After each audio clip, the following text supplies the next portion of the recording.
This week's episode was brought to you by Polemical Legentas. Thank you, Polemical Legentas. It's with the generous support of our international audience of listeners just like you that keeps this Black Diamond submarine going deeper and deeper into the liquid plasma rabbit holes which form at this ever-hungering depth of the abyss before opening into vistas too supreme and horrible to describe with words. But we do our best anyway. If you'd like to help us take the submarine deeper into the dark side, or just hear the second half of this unhinged, uncensored episode, then please visit www.patreon.com/thewholerabbit, where your monthly donation of just $5 will not only get you instant access to our second extended half of this episode, but the second uncensored extended double plus good second half of all of our episodes, which after logging into Patreon allows you to browse our entire library of extended shows natively within the Spotify app, which I think is kind of necessary for browsing our years and years of content. I'll even send you a 5x5 high-quality vinyl sticker of our Big Bunny Baphomet cover art, and you'll be granted the secret keys to our Discord server where listeners and hosts of the show collaborate on projects too weird to speak about, but also share photos of their pets. You pretty much have to have a pet to join the Discord, I'm sorry. If you don't have a pet, just fake it. Warning! In this week's episode, we're discussing the ugly intersection of politics, conspiracy, and ritual occultism as they pertain to the wildly polemical, history-making events that are happening right now. So make sure your tinfoil hat is affixed firmly to your head and your seat is in the upright and seated position because somebody's gonna crash out. On the other hand, if you're here for it, we go entirely off script. Give ourselves to the fiery onslaught of current events and begin analyzing the circus unfolding upon the world stage and in the sky above through the lens of occult ritual and blood sacrifice, using no less than the controversially prophetic teachings of Professor Jiang, who recently went viral following his string of accurate geopolitical predictions, as our guide. Specifically, we focus on the tragic slaying of Iryna Zarutska, the maybe Civil War-inducing assassination of Charlie Kirk, and what deadly neck wounds have to do with an escalation of state power as our arena of discussion. Thank you, and enjoy the show.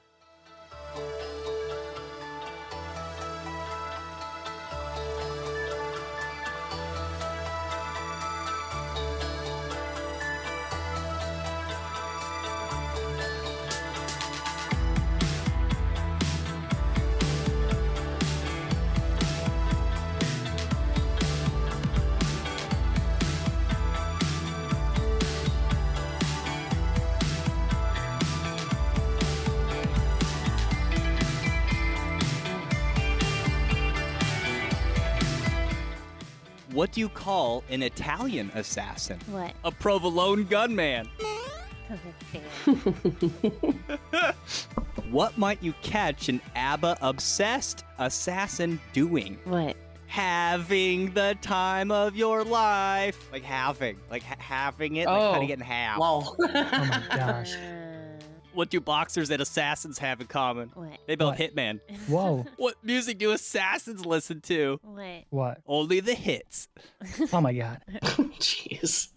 Hello, everybody, and welcome to The Whole Rabbit, where we don't just calculate the zodiacal profile of novel intergalactic comets above, which change in color to the geopolitical events they coincide with below. Nay, we also investigate these geopolitical happenings up close from an occult or otherwise severely unmedicated perspective, based on the assumption that the universe is made of mind, infused to its archetypal core with symbolic superstructure, and begin unpacking the litany of esoteric forces at play just beneath the surface of the political and social chaos, which is raging like an inferno across the face of the earth. Because this week, we're discussing blood sacrifice.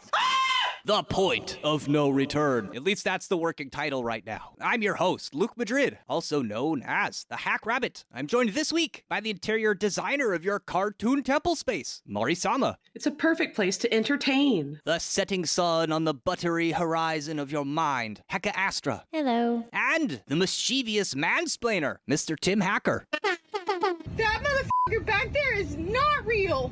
Hello. Also creator of the Cryptic Chronicles podcast and sometimes our ghost writer. I like doing stuff. So it looks like we're carrying on what looks to be a fast becoming tradition of recording totally and absolutely unhinged geopolitical conspiracy dark side episodes once a year for 9/11. It's traditional. The timing is right, that's for sure. I remember being really nervous for our 9/11 episode last year, and I am equally, if not more nervous for this one. I mean, usually we try to provide a cozy, playfully moderate, light on politics vibe to the show, show, but every now and then, if you want to go deep, you have to get your hands a little dirty and talk about stuff you're frankly not supposed to talk about. Delving into politics is not fun. I mean, some people like it. It's definitely uncomfortable for some people. And I even know people that I don't get into politics, and they don't follow what's going on in the world. But I hate to say it, you kind of have to pay attention to what's going on with it to know what's going to happen. It's necessary to be at least aware of the happenings. I agree with you. It's necessary to have the conversations, whether you want to have them or not, and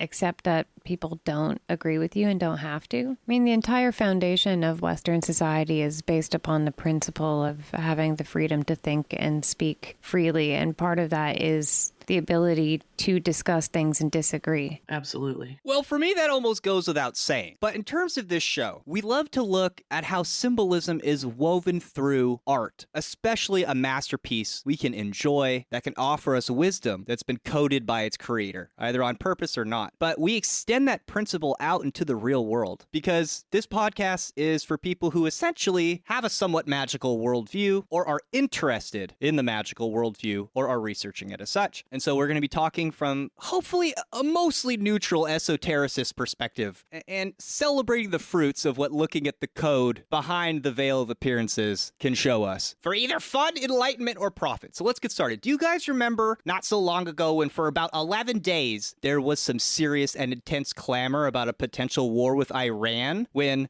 they began exchanging rocket attacks with Israel? Do you remember that? Yeah. Now that was a pretty tense time. During that event, a Chinese professor of geopolitics named Professor Jiang went viral for his lectures that he was uploading to YouTube, which is strange because until that time, Professor Jiang's YouTube channel had been mostly ignored. You get the impression that maybe a handful of his students went to watch his lectures again later so they could take notes or hear something that they missed. But his channel was largely abandoned. This changed when somebody, somewhere, stumbled upon these lectures and realized that not only does this dude have a 2000 IQ, and not only does he explain his points in a concise, clear way that an English second language student could understand, but his geopolitical predictions are coming true one after the other. Oh, this guy is on fire. He just randomly showed up in my feed a week or two ago, and I've been binging. You cannot stop watching once you watch one lecture. He talks a lot about predictive history and game theory. Oh yeah, that's the good one that I started on, is kind of looking back and seeing the patterns and how they're going to realize in the future. So that lecture series specifically, his geopolitics and game theory lecture, enthralling, but it's disturbing too because he lays out in vivid detail how basically various different interests from around the world are focused and strongly motivated on initiating a war between the United States and Iran, which he concludes would culminate in the collapse of the American empire as the United States descends into a prolonged civil war, which would be less like the first one and more like California Governor Gavin Newsom and Donald Trump waggling their pricks at each other and then threatening to use troops and other government apparatus at their disposal to decide who's really in charge,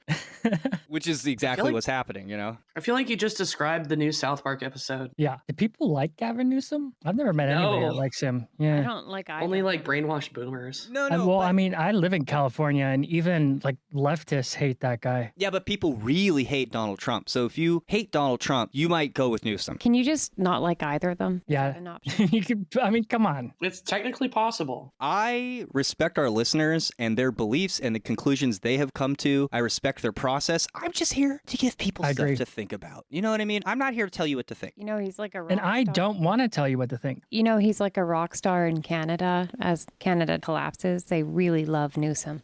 Canada. Well, They elected Trudeau, so it's kind of the same thing. I'm just trying to say I don't think a standoff between the two, I don't feel like either of them are really good options. So it's basically the same politics throughout all human history. You got the turd sandwich and the giant douche. And that's your choices. Mm-hmm. Yep. So it's a good thing that the United States didn't get into a grand war because Professor Jiang's there's too many mountains. We wouldn't be able to get our troops out. It would just become like a new Vietnam and America would splinter from the inside. But even though we didn't go boots on the ground with Iran, I don't think any of those players on the board want us any less to initiate that war. And everyone's got their own reason for doing it. And if you listen to his lecture series, it's terrifying. And the part that he talks about, this second American Revolution, it already seems to be underway. And that's sort of what we're talking about in this episode and why I'm pretty sure I'm going to call it the point of no return. I think they're still going to try to get us into a war with Iran, though. Well, the point is so many people have a strong interest in making that happen. I don't even see how we could avoid it. And I think we should be grateful that we're not there yet. If you put black ants in a jar with red ants and you just leave the jar alone, they're just going to like swim amongst each other and not really on each other. But if you put red ants in a jar and you put black ants in a jar and you shake the jar, they're going to kill each other until only one's left. We are seeing this escalate exactly as he describes. We just saw Trump share an Apocalypse Now themed meme threatening to use troops in Chicago. And Mayor Brandon Johnson was furious. He's all geared up to resist. Have you seen it? Apocalypse Now. Nah, it sounds funny though. I just can't even believe that there's just memes coming out of the government. Like the government is posting memes. It just seems so surreal to me. Well, yeah, exactly. Like, this is the information age. So you're going to use information as your war tactic, right? Yeah. That's why Alex Jones named his network InfoWars, because that is the future of warfare. I will eat my neighbors. And if you think about it, I mean, if you think back to our meme episode, what are memes except one of the most powerful forms of communication? Yeah. So there you go.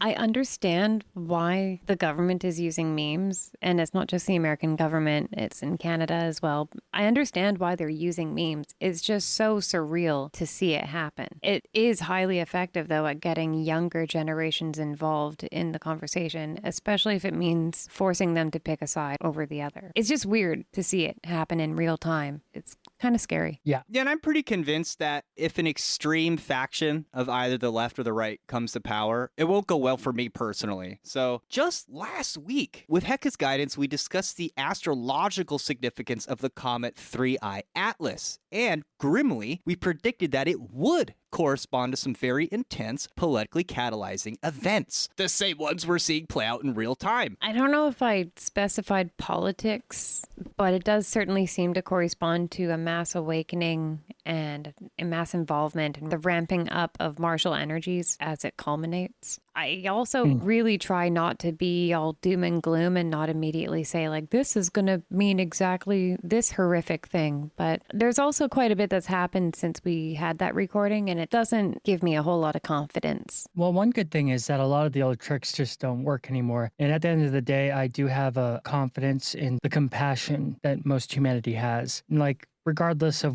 what side of any faction you might be on, that I don't care about that. I just care about are good people. And when it comes down to it, like there's a big difference between how people talk online and how people actually interact with each other in daily life. Yeah, like I don't want to just go ahead and say like, okay, by March, like this is going to express itself in this horrific way. You know, I'd like to be more positive than that and leave it up to other people's free will for it to culminate as it will. This is not a good start to it. I will say that. No. But at the end of the day, too, like how people act online is not real life. And although that can lead to bad stuff, obviously, I'm not saying that it can't. Even like people who supposedly are enemies and have conflict with each other, like when they interact in a day-to-day basis, that's not really a thing like how it is online. Like it's like you're almost fighting with an egregore online when you're talking to somebody who's like against you. Yeah. And if you're respectful, like you could just kind of go bypass the egregore aspect. You just got to not let insults get to you and stuff.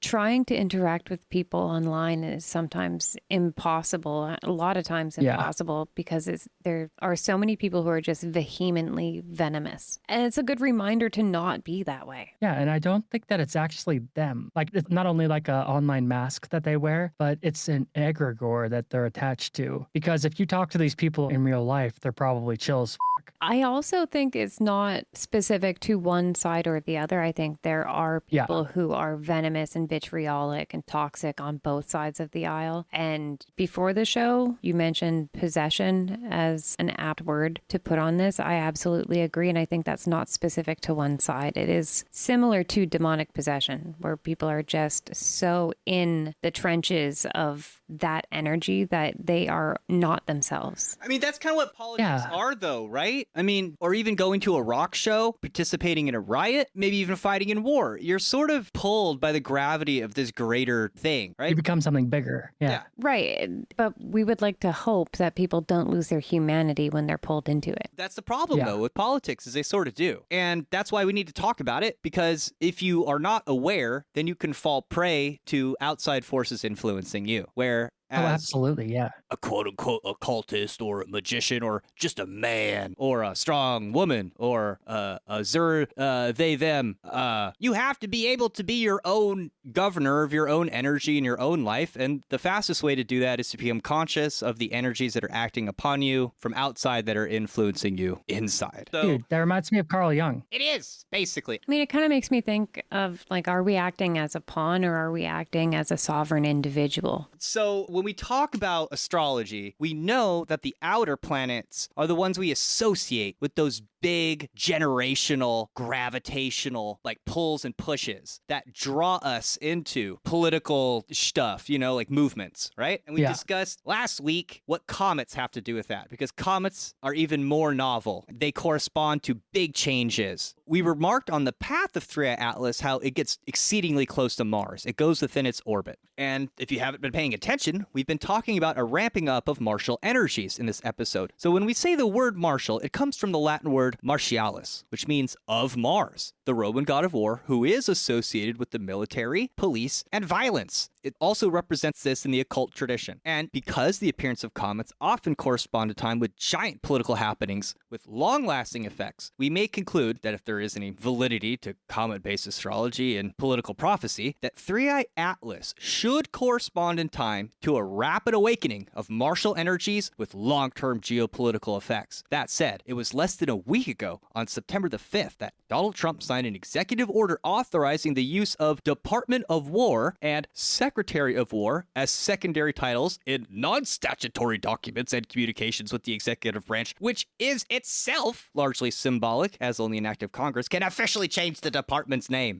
This station is now the ultimate power in the universe. Nonetheless, this symbolic change corresponds in time to a marked increase in the use of federal authority in the deployment of military forces in places where the state and its police force would normally be responsible. And so I asked Grok to prepare a list of instances from just this year, in and around the time of 3i Atlas. And so these are instances where arguably Posse Commitatus has been violated. So we have April 2025, we have the border military installation. Trump signed an order designating 170 square miles along the U.S.-Mexico border as a New Mexico National Defense Area and handed control over it to the Pentagon. He used active duty troops, Navy assets, and over 100 combat vehicles in and around that area, which basically bypassed local oversight. And then that whole prick-waving contest began with Gavin Newsom around June in 2025 when Trump set the National Guard and he made them all sleep in a Waffle House. Waffle House. It's Mortal Kombat. And everybody was upset on both sides. Yeah. That was over the ICE raids. Then, just a month ago in August, big deal, he mobilized like 2,200 National Guard troops into Republican-led states, one of them specifically into Washington, D.C. for, quote, crime control. Because I guess D.C. was pretty wild, but now it's like almost a police state there. Close to 2,000 troops were then mobilized across 19 states, most heavily in Texas for administrative support and crime and immigration enforcement. Then we get to Chipocalypse Now, where now we've got a prick-waving contest between Trump and the city of Chicago, where he's basically saying, look, man, you blue states are out of control. There's all this crime, so I'm going to send in the military to stop it if you won't stop it. And this is pretty much what we're talking about. Like, in theory, this may just continue until we have a whole new form of government.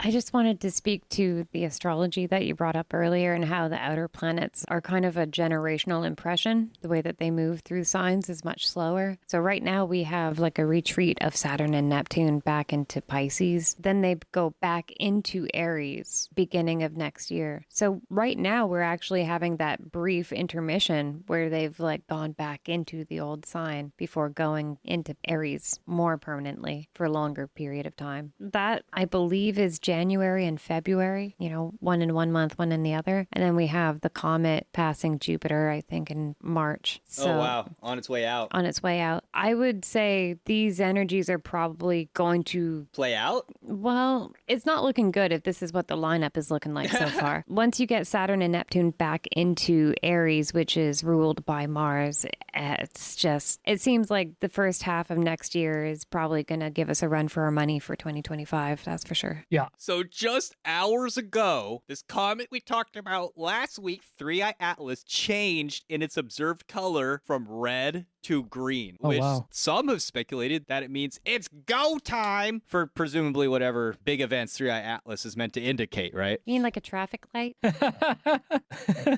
Yes, like a traffic light. Now, this was supposed to be a free discussion episode because Hecka and I are getting hitched. So we were just going to chit chat, but I fell down this rabbit hole. Going to the chapel and we're gonna get...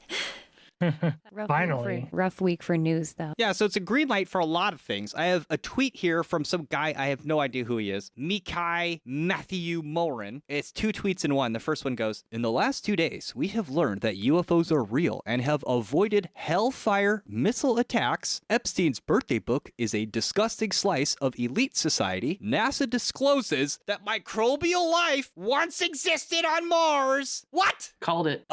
That's kind of a big deal. Well, aliens are real. That's it. It's just because they're bacteria doesn't mean they're not aliens. Doesn't anybody care? No, nobody cares. Nobody believes in science anymore or space. Nobody cares that they found what biological remnants of life on Mars. That would have been like a shout for the mountaintops thing as a kid. Is it I really know. that surprising? Really? Is it really that surprising at all? I knew it would happen. We have already assumed that life, the starting points of life, are landed here from asteroids and meteors and little bits coming down. I just want to see the pyramids on Mars, okay? I want them to tell us there's pyramids, and Charlie Kirk has been assassinated, it concludes. And it's only Wednesday. Then he's got another part of his post that has even more crap that's gone down. Yeah, this one's from today. It says, Nepal has overthrown its government. France is collapsing as we speak. UK is primed for the same. Germany is killing off its political rivals. And a new study indicates that vaccines, and then it cuts off because it says something about how there's vaccine studies that are controversial and everybody's upset about it. And so it's basically like the world's on fire. So the comet turned green and everything just goes to pieces. I think now would be a good time to remake that old song, We Didn't Start the Fire. All right, so did you guys hear about the Charlie Kirk assassination? How can you not have heard? Yeah, it's everywhere. I never really listened to Charlie Kirk. From what I understand, he was some kind of a Republican commentator, but he was famous for going to college campuses and debating presumably popular liberal talking points. And then, he would try and own the libs, right? That's one of the things he did. My understanding is that he was someone who would go around to different college campuses and was basically challenging anybody and everybody to debate him, which, because he's a Republican talking head or youth activist for Republican ideals, the vast majority of people who would be debating him were obviously of those with liberal ideals. And so just based on what little I've seen, it sounds like he probably had a strict binary understanding of gender.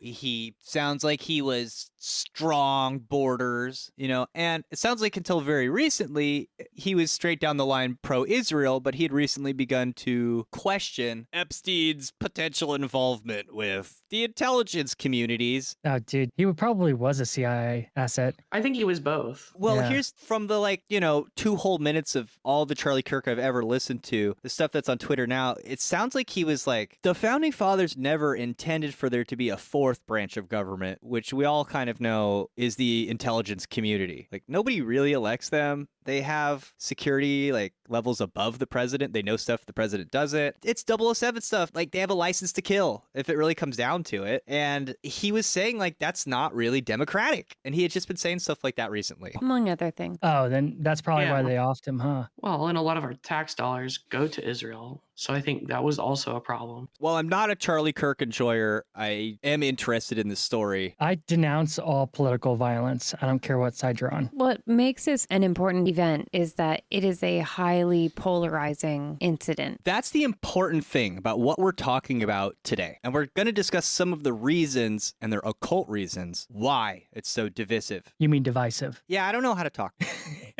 You could say it either way. I'm just being a dick. Now, when I saw this dude's name, I was like, is that the guy who changed his profile picture to Cartman because South Park did a parody of him? And then everyone was like, don't you know they're making fun of you, Charlie Kirk? And Charlie Kirk's like, yeah, I don't care. I did see that response video and he took it well. I mean, he was basically saying if you can't laugh at yourself, then, you take yourself too seriously, in essence. And honestly, that's how you do that. I can appreciate that. And I also saw another quote like from his Twitter today that said, loving your enemies or like giving a positive back to them, it annoys them the most or something like that. So perhaps he was trolling with that, like being like, South Park's funny, but he took it well because it was pretty. I mean, they made him Cartman, which is kind of an insult altogether. Yes, Cartman is Hitler, right?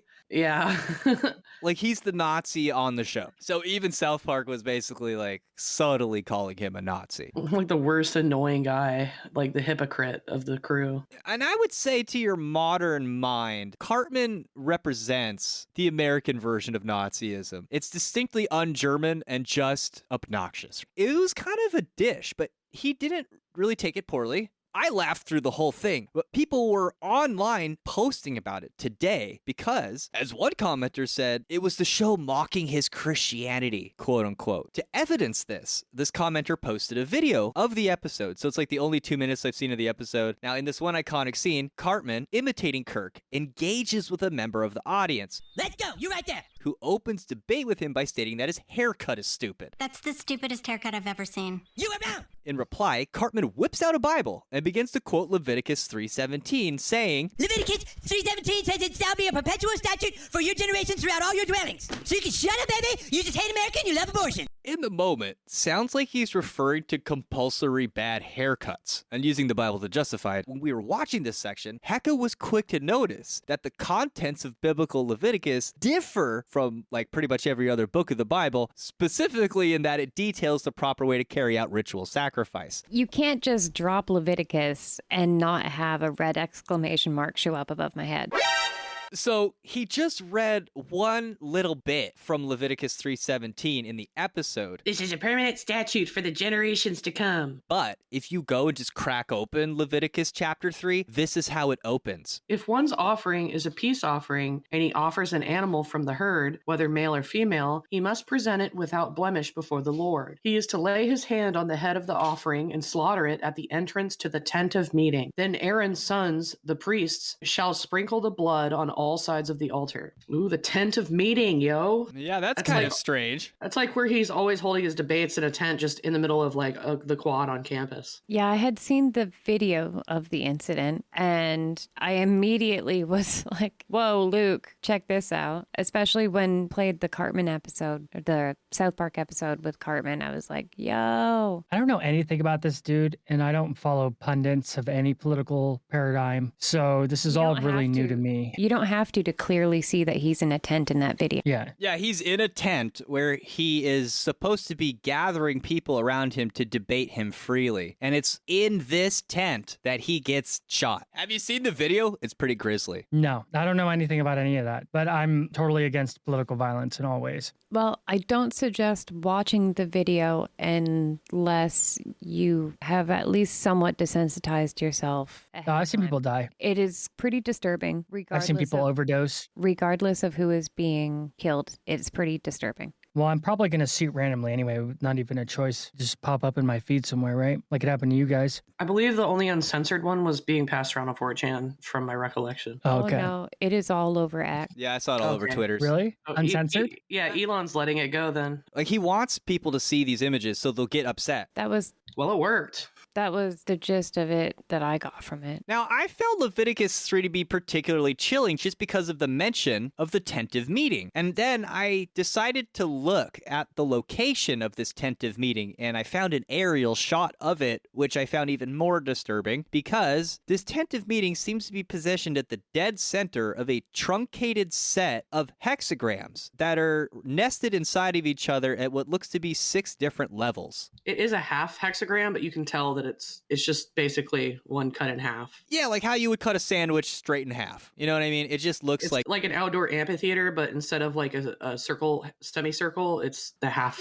hexagram. It's 6 levels, which is really crazy now that you point that out. That's insane. Yeah, that's weird. Yeah. And you know, if you don't want to see it as a hexagram, it also sort of looks like a big Q because there's a walkway that goes through one of the middle sections, making it like a Q shape at least from the angle I'm looking looking at it. Okay, so maybe I just need therapy and I'm seeing too many symbols in too many places, but this next one, to go a little further down the rabbit hole, is pretty weird. And when I looked into it, it did seem legit. So Sir Escanor, or at Escanor Reloaded, I think he might be one of these hardcore right-wing commentators. I don't know. I'm like a catfish. I just sit on the bottom and just eat the trash. And then somebody eats me and I'm delicious. So that's how I work. Yeah. I don't believe everything I read. I just read it. So, but this is weird. This Sir Escanor guy says, supposedly, he found this book on Amazon called The Shooting of Charlie Kirk by Anastasia J. Casey, which had been published September 9th, a day before Homeboy got blasted. Is that real? Yes! I freaking Googled it. And the Google results show up, but the website, like the page on Amazon's been taken down. So it was there. It did exist. It was archived. So how did that happen? And here's what the book overview says. On September 10th, 2025, the campus of Utah Valley University was forever changed. During a scheduled event featuring Charlie Kirk, the prominent conservative activist and founder of Turning Point USA, a shocking act of violence unfolded that shook students, and it goes on and on. It's like, it's about the first responders and the aftermath and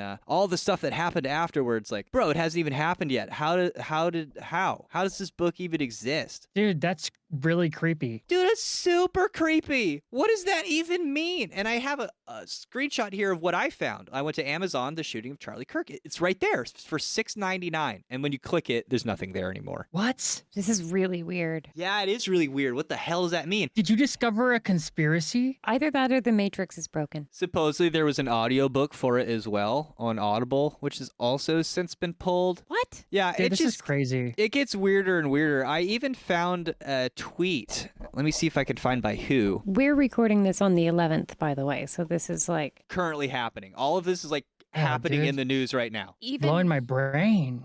I don't even think you could write a book like that in a day. You couldn't. What was gather released all- before it even happened? This is what I mean. Like, even if that was some sort of like weird hiccup, I'm like trying to give it the benefit of the doubt. You could not possibly have all of the information to be able to write the entire book and record an audiobook in No. 24 hours. It's weird. Dude, the Let alone Illuminati are going to before. come get us. Illuminati, don't come get us. Dude. It's not our fault we discovered this. They pulled the South Park episode like right after the assassination. Like, we won't be seeing that episode in reruns anymore. You're gonna have to buy the DVD probably. Then this is really weird. So, like I said, I used to be friends with this guy in high school, Nick Alviar, who went on to become a J6er. And then he shared this thing on Twitter today, and he was like, dude, the statement that Trump gave after the assassination of Charlie Kirk, it was very clearly AI. And you know what's funny about that? When I opened the video and looked at it, my first thought was, oh, this is AI. But then I saw that the White House had put it out, and I was like, no, it's not AI. They wouldn't do that. And then I saw, like, you know, my old friend, obviously very into Trump, is like, no, that's really weird. Like, there's an AI video right after that. And then he said that he saw him, it looked like half of his face was drooping at one of these, like, 9/11 memorials today. So, like, now there's all this rumor that, like, oh, maybe Trump had a stroke, you know? And that's weird. That's one thing. But then I found another tweet here by this guy named Ryan Sheed. So, at Ryan, RyanShead, it says, after seeing Trump's response and how quickly they had it prepared, I'm pretty convinced MAGA just sacrificed Charlie Kirk in an effort to save Trump from the Epstein files and the wars he cannot stop. Add in this dude giving baseball signs while standing perfectly to the side of the bullet track only further convinces me that things are not as they seem. And the shooter vanished? ?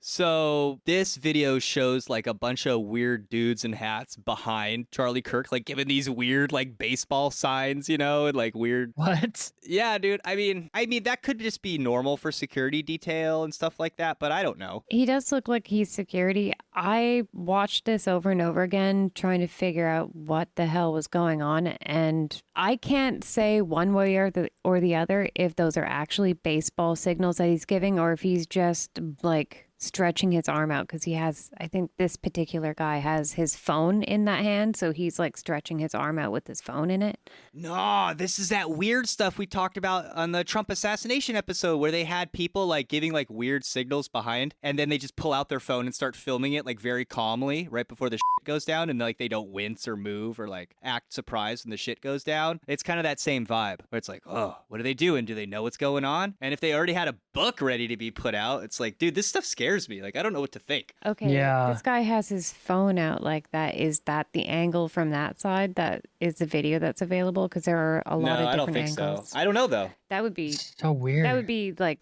what do you call it?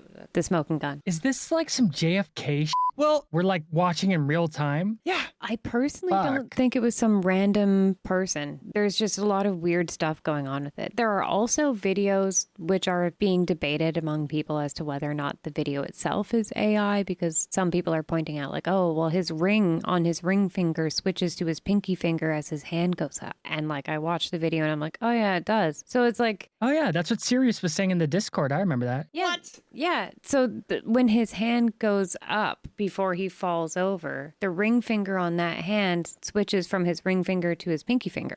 What? Yeah, I saw that. The argument Is that real? Yes. The argument against that is that phones can sometimes do weird things like Yeah. that because our cameras in our phones already use this weird kind of AI technology to fill in details and stuff. Yeah. I heard another explanation for that it's a fidget ring of some kind and it opens with a clasp. So when he got Oh. hit, it like basically broke open and fell off, kind of. So is there a conspiracy that he's like alive and the video of him dying was just AI?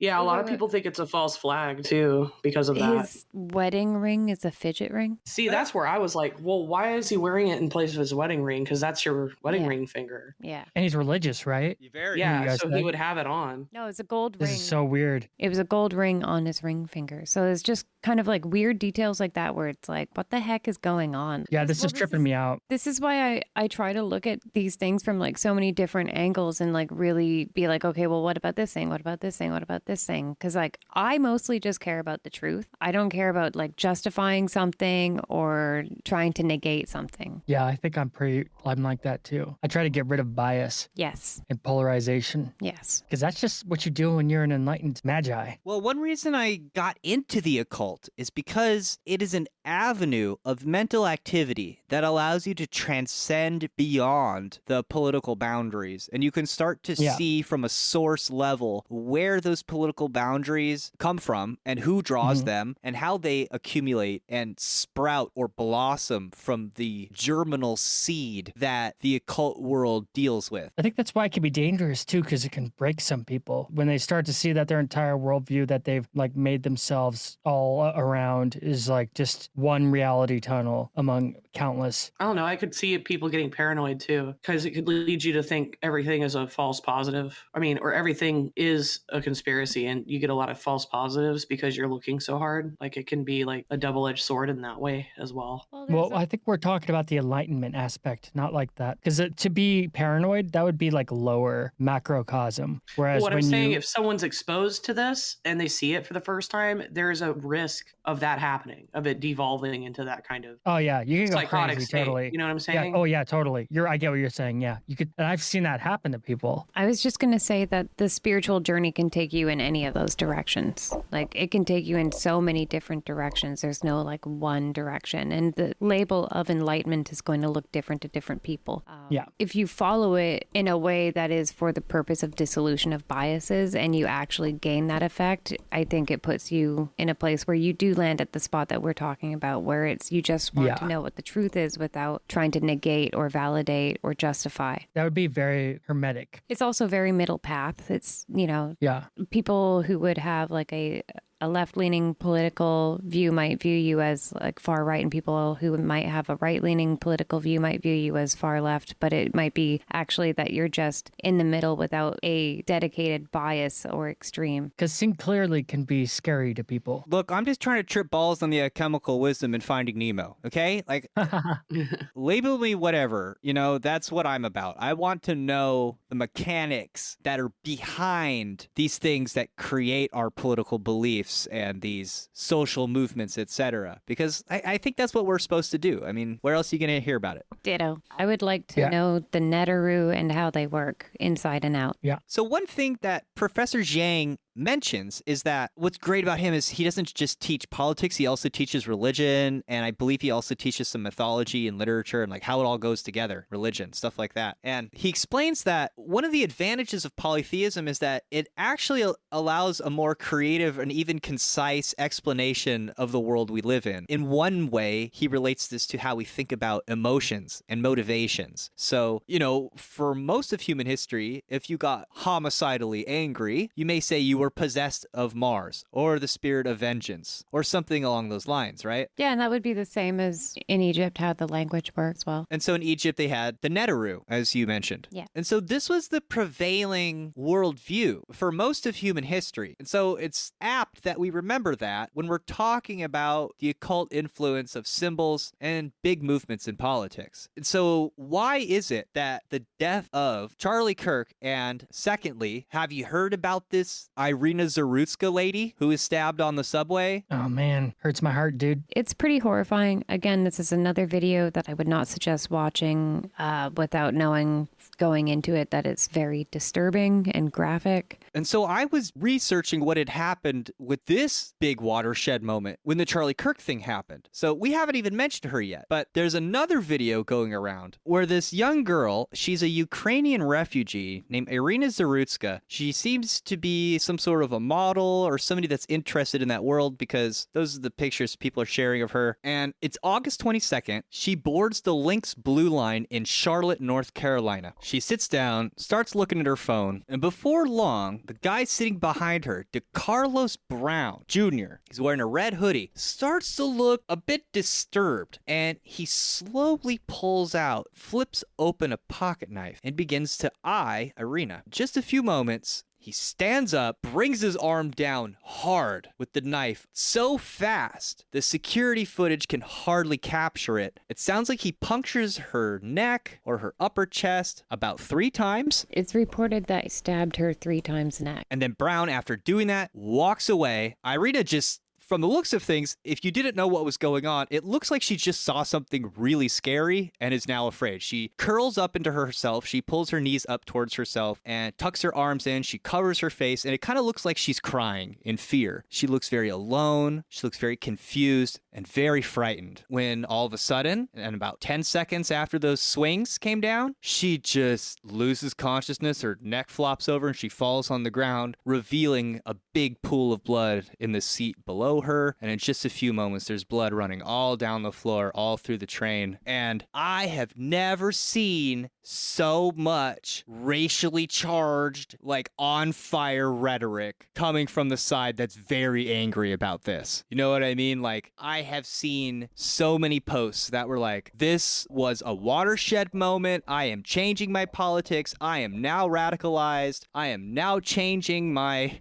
political beliefs because I saw this, and it makes me so viscerally angry. So took a little bit of time to think about this. And so even if it was unintentional, accidental, or otherwise, I genuinely believe there's a certain psychological effect that a neck wound will have on those who behold it. And I think because both Charlie Kirk and Iryna Zarutska died of violently inflicted neck wounds, this is inherently coded into the human psyche to correspond to themes of violent domination and subjugation by a conquering or invading force, outsiders. And you can see this reflected pretty clearly in ancient artwork. So you'll find this symbolism in the Bible about the conquest of foes by way of stomping on their necks.